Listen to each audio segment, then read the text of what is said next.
And so we're going to introduce Sixto Cancel to you. He is the founder and CEO of Think of Us.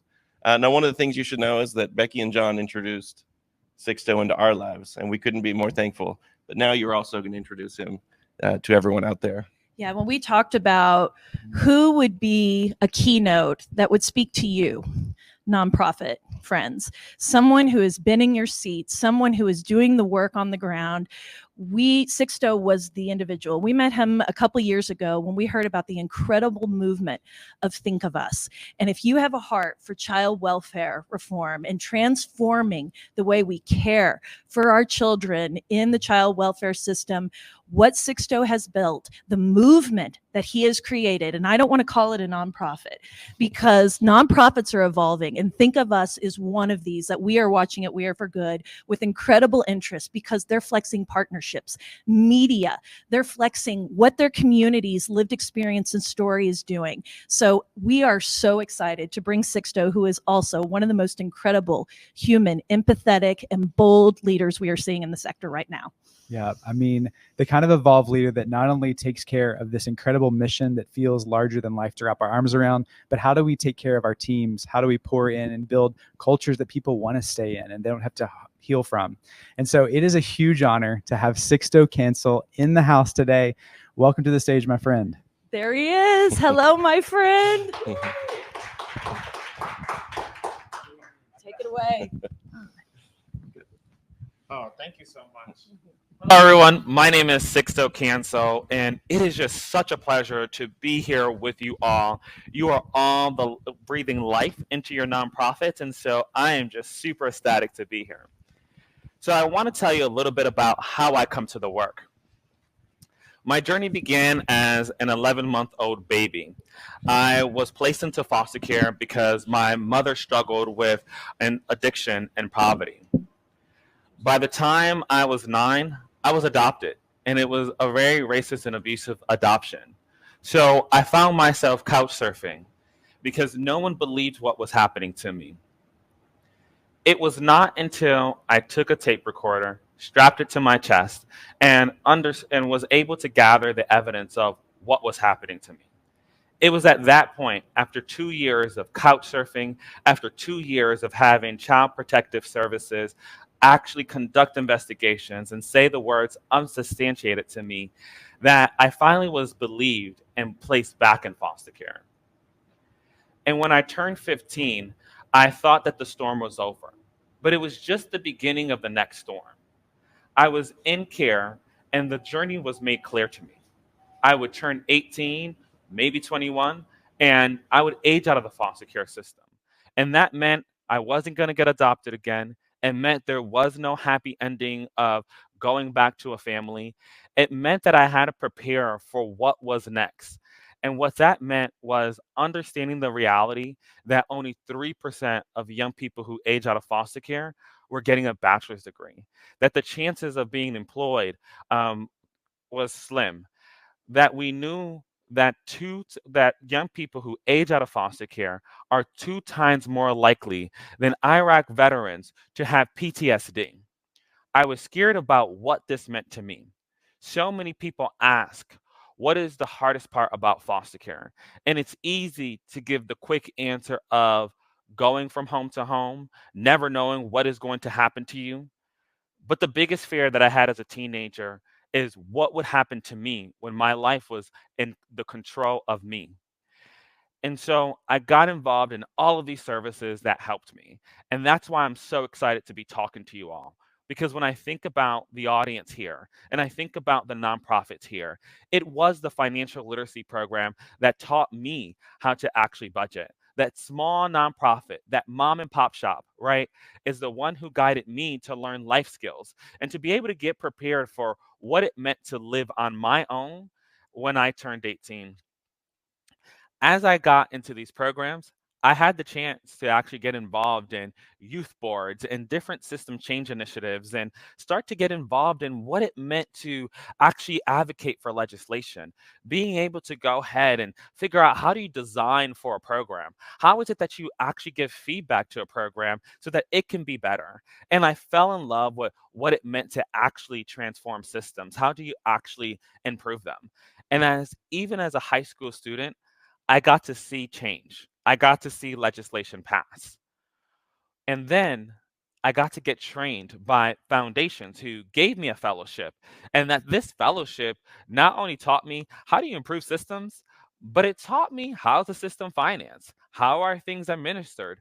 And so, how does something operate? And being able to truly understand that piece of the system enabled me to understand how can I have an impact in it. I went from a high school student who started being able to fly all over the country, visiting multiple states, understanding that communities are unique.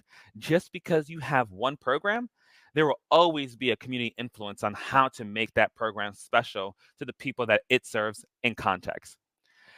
I went to college, and this is my first day after driving from Bridgeport, Connecticut, all the way down to Richmond, Virginia. And I was lucky enough to have donors who helped me make sure that I had furniture for our apartment. And then one donor was able to give me some money so that I can do my living room. And in this picture, you'll see that this is why adults matter. That's the coffee table that I had bought. And the one thing I didn't do was figure out, can the trunk actually hold the coffee table? And so when I think about the journey to college and I think about these moments, it was being able to go on a journey where I was supported. Even though there had been a lot of things that happened that people would consider very bad, for every one of those negative experiences, I had a positive experience of someone being kind, some nonprofit actually sewing into me. And that's how I've been able to get to where I'm at today. I wanted to do more. And so at that point, I was on all of these national councils, but I got invited to a very special place, the Clinton Global Initiative University, a summit that brings over 1,000 young people from all over the world. And you had to make a commitment of action. The funny thing about solving a problem in 1 year, making a commitment of action that you will complete something in this 1 year, I found a little funny because working in the child welfare system, well, solving something in 1 year seems like a miracle. And so I remember walking in and I thought that this was like a figure of speech. I thought this was like a good slogan and sat in the front, sit next to someone, and I asked him, "So, what's your commitment of action?" And he says, "It's my second year." And so I chuckled, thinking, "Heh, what did you actually find out? What did you actually solve in year one?" And he begins to tell me that in his community, that there would be a couple months of famine and that there was food insecurity though during that month that impacted his friends, his families, and he wanted to solve that problem. And this is what gave him passion to come to the States and be able to learn some of the best practices of farming. But when he got back home, he knew that he couldn't be that voice. He knew that he had to go beyond just the teaching. And so what he did was he had a bunch of bake sales. While he was in the state, he had a bunch of college bake sales where he was able to raise money for gas. I have never heard how important gas money was until I started talking to him. And so he took that gas money and he went back to his home and then had three villages subsidize the gas so that three villages could actually trade. He took the knowledge that he had learned and he knew that he couldn't be the one to actually be able to be the voice. And so he found a champion who would listen and then taught that champion. And that champion who was elderly taught the rest of the community. And this was just such an important lesson to me because within 1 year, he was able to solve this food insecurity issue in his home. What it also taught me, though, was it wasn't just about being creative. It wasn't just about figuring out these nuances like gas money, right, from bake sales. It was about thinking about the inertia. There was a culture of young people not being able to speak up. But instead of just saying, hey, we need to break through the barrier, he said, who could I actually go ahead and have carry this message? And to me, that was a lesson in the ultimate service. Figuring out how is it that you transfer that knowledge so that someone else would be able to go ahead and deliver. And to me, that was core to being results driven, being core to centering the result and the outcome that you want to see. And so it gave me an early lesson around how do we get there? How is it that that can happen? And so after this learning lesson, I decided to go home. The first thing I did was revamp my apartment. Don't ask me why, but I felt like if you're going to reinvent yourself, let's reinvent the physical things around you. And at that point, I did something that I didn't expect. I quit everything that I was part of, the national policy councils at the federal agency, the fellowships, the interns, all of the things that I was part of. And I decided that I would go on this journey to figure out what was my actual contribution. What was it that I can do that was concrete enough? To this point, what I felt like I had done was provide feedback. And this is powerful to do. At this point, I had shared my story for other people and their agendas. And that was powerful to do, to take your story and to leverage it, right, for initiatives to move forward. But I wanted to do something more. I wanted to be part of the team that actually wrote the policy. I wanted to be part of the team that looked at the actual data and said, here are the ideas and potentially the approaches. And so I went on the journey to figure out how I might be able to do that. And so started Think of Us with the idea that when stuff hits the fan, how do you think of us? And the premise was, let's build a website where we would go ahead and have videos of young people talking about what it meant to age out of the foster care system so that other young people could be prepared. We turned around and said, whoop, a video is not enough. Well, now we need an app, just like every young person in 2011. And so we decided to think about what would be transformational. And what would be transformational is for young people to be able to have voice and choice on their journey of figuring out where are they going to live the day that they turn 18 in one day? Where are they going to get educated? Would it be community college? Would it be a trade? Would it be a four-year school? But to really center young people and being able to go on that journey while they have a person advisory board. And as we did that, then we realized, again, whoa, an app is not enough. That the actual design of the actual system had to actually change. But in that process of building technology, what we learned was something that was really like profound to us, which is the power of data. As young people and their personal advisory boards that were made up of staff at the nonprofits, their personal advisory boards that were made up of the special humans that they loved and cared about in their life that they wanted to listen to, that then we saw data around what were those goals? What were the barriers? What were things that were unmet? And we were able to take that data and be able to inform different initiatives. So this was not just about using software. It was about using the software in our prototypes. It was about taking that data and bringing those insights and that data all the way to the White House. When we did that, we realized that we had to do even more. And that's when we began to become a systems change company. The idea that we would look at a complete actual system and start to begin to think about where do you actually fix one piece that has a domino effect so that you can have different outcomes. And so when we started to learn, the first thing that we did was try to understand what makes up a system. And here you will see there are 6 things that make up a system, 6 elements. At the very top, the things that we talk about and we know, we hear in the media, we hear in trainings, policy, practice, the way you implement something, resource flows, the money, how are people spending the money? But underneath the surface, there are 3 more elements, and that are 1, relationships and connection in a system. Who gets to be in what room? Who gets to actually be part of the conversation? The other part is power dynamics. You can be in the room, but do you have a voice in the room? What type of things you can actually approve?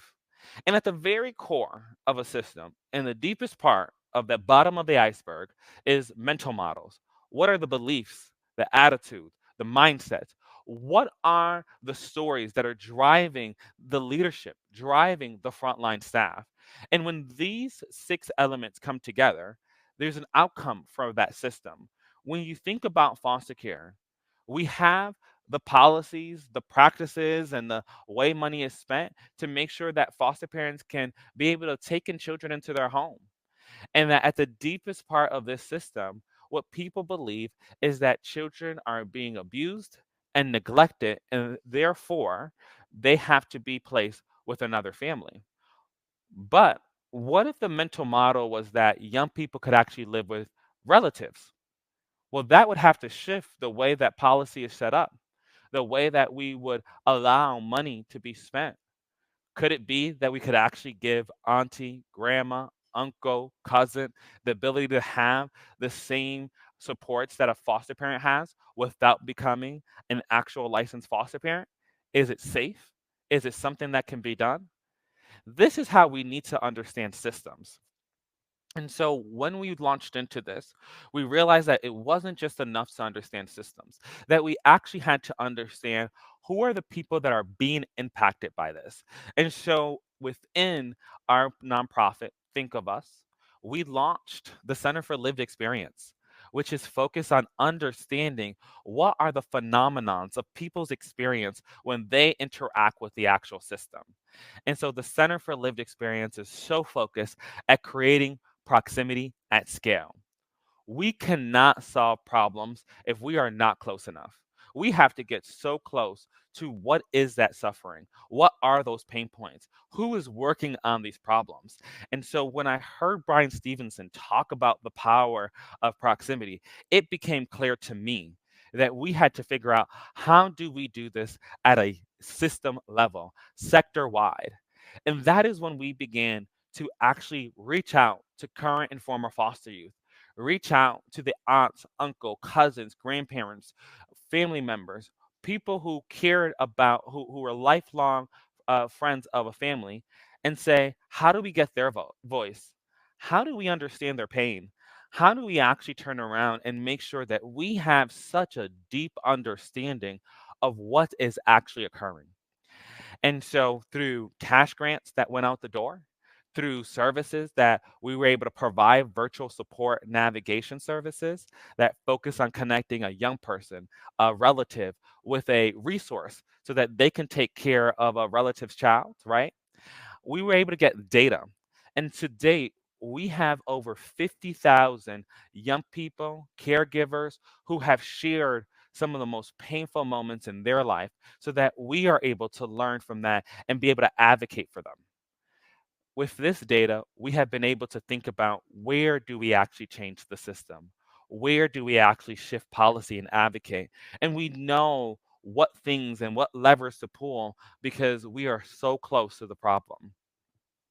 And so, with this, we've been able to think about what's a method in which you try to change the system. And when it comes down to child welfare, the, the issue is complex.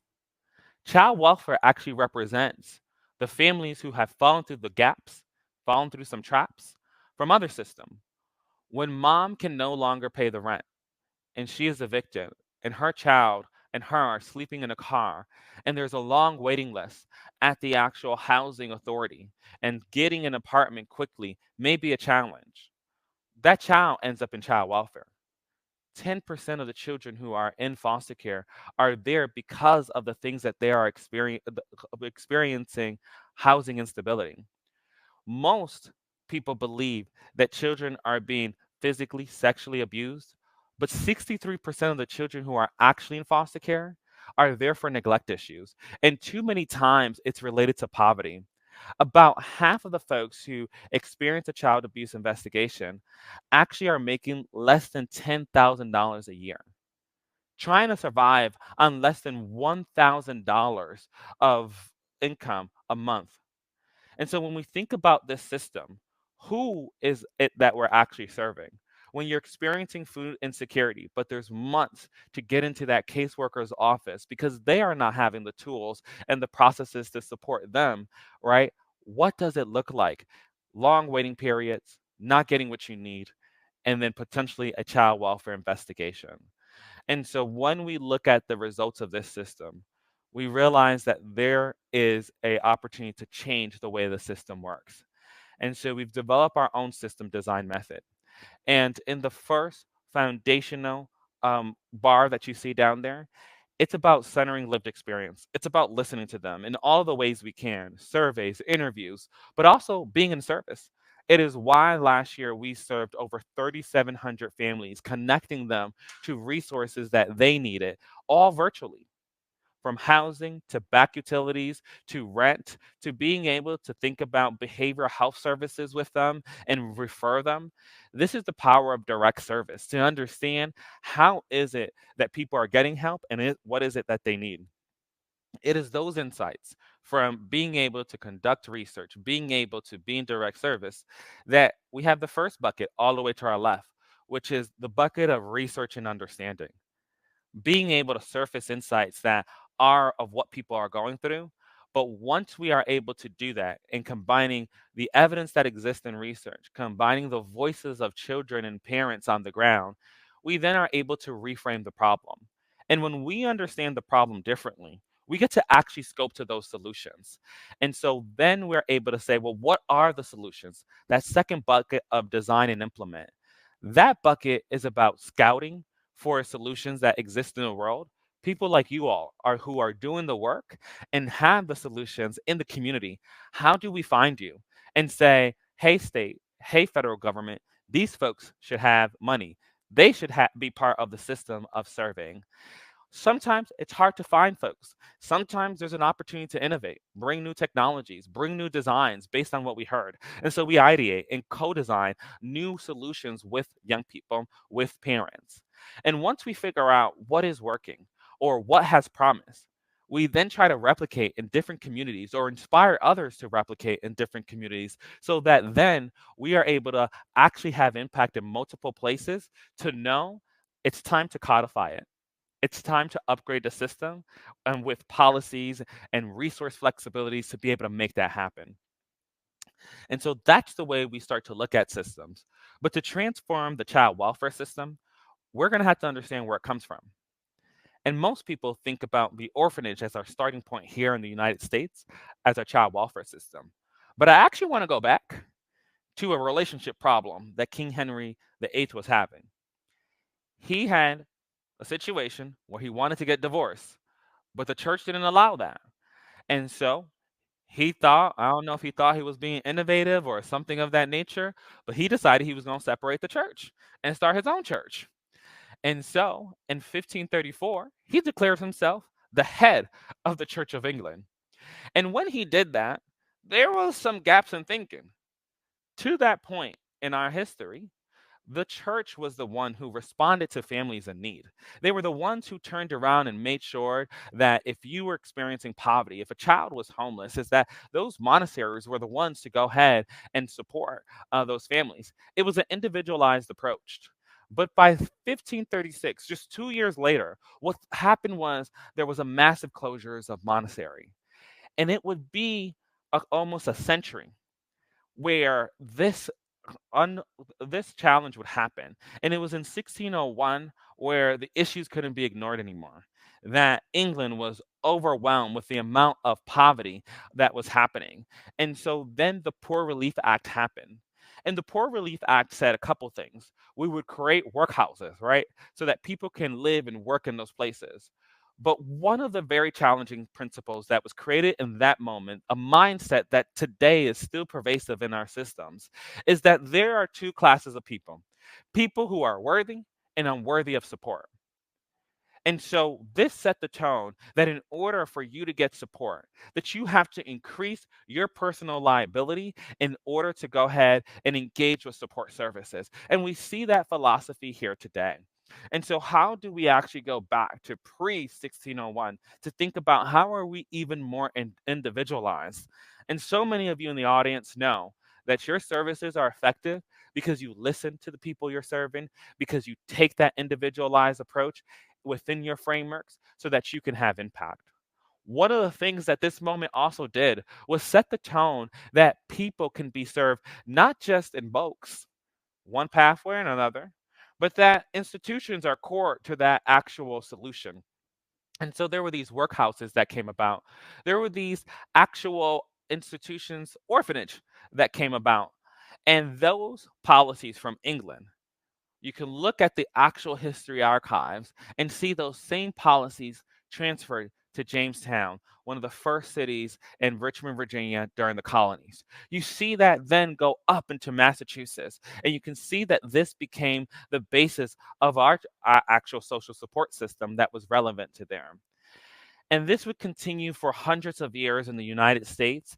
And the father, who's considered the godfather of the child welfare system, the modern child welfare system, is Charles Loring Brace. In 1850, when he started Children's Home Society, a nonprofit to actually say, how do we actually take care of children?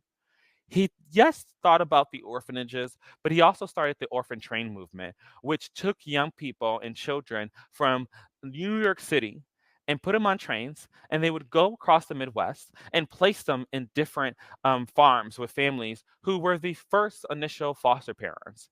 And this also was another principle that is influencing our system today, the principle of transaction. If I place you in this home, you as a child work the farms, and in exchange, you have food and shelter. And so when we think about our system today, these institutions, who is worthy and unworthy, who is going to engage in a transactional nature to take care of you, these are bases that are so pervasive in our system today, and they just don't work. And it's brought to life in this one quote from a young person. We went and did research about what is the experience of the current system today. And one young person said, all I ever wanted was for a family. But I was told I was too old, so I was kept in a group home until I aged out. I wasn't given necessary things or resources to survive once I got out, and I got kicked out of my program for not being productive because I lost the will to live because I didn't know what to do with my life now that it was my own. Another young person talked about the system. They drew this picture and sent it to us.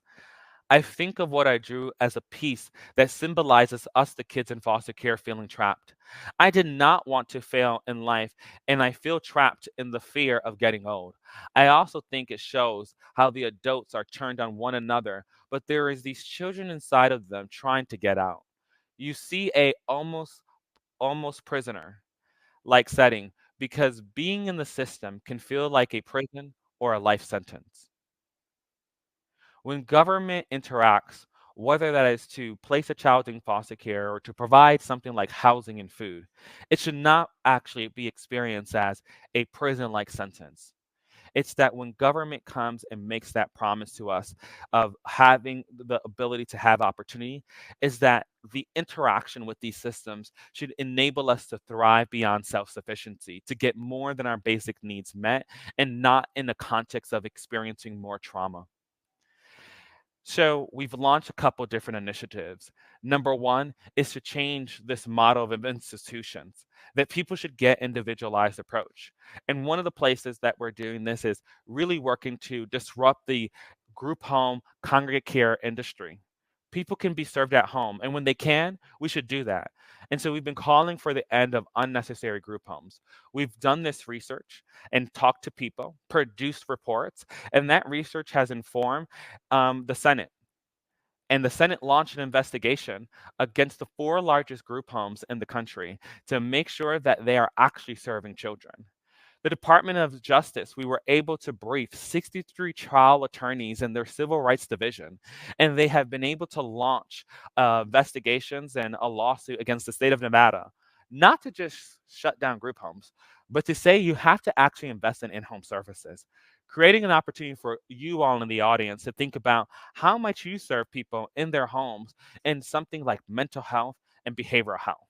We have been able to work with celebrities and influencers on the Hill to be able to say, how might we actually put a bill forward that holds these institutions accountable for making sure that when a child does have to go into a group setting like that, that they get the therapeutic needs that they can.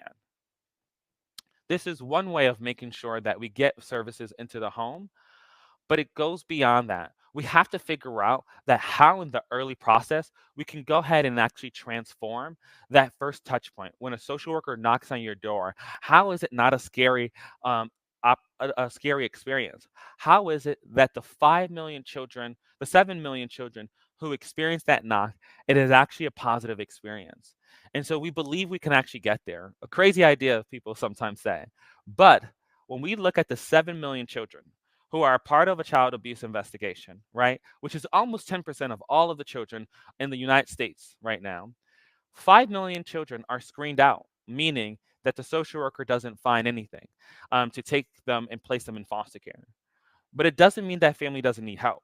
In fact, we actually see that family come back into the, sometimes that family comes back in the CPS report and their child is taken away. How can we provide help at that moment?